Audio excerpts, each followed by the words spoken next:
Do you know that your words are powerful? The words you say to yourself and the people around you. Sometimes you may say the following to your friends. You're so naughty, I don't like you. No good. These are negative words that we should avoid using. Instead, we should say more of positive words, such as You guys are so cute, you guys are so nice. I love you. The fact is, we have to pay attention to the words we use on others. Now, let me show you an apple experiment and you will understand. Yay! I'm going to need an apple. No, not the iPhone, but a fresh apple. We cut it into a quarter size, then we put each into a Ziploc bag.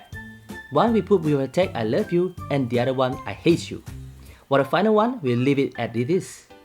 We will say I love you to the one tag with it I love you, 我爱你.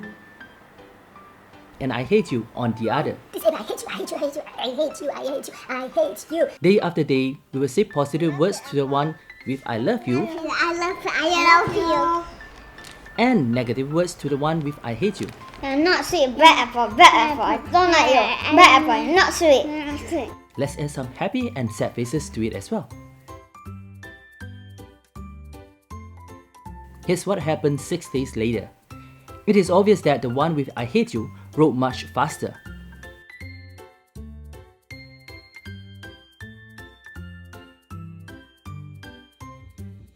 Believe it or not, I challenge you to do your own apple experiment and I challenge you to start using more positive words to the people around you. And let's see what happens. Thank you for watching!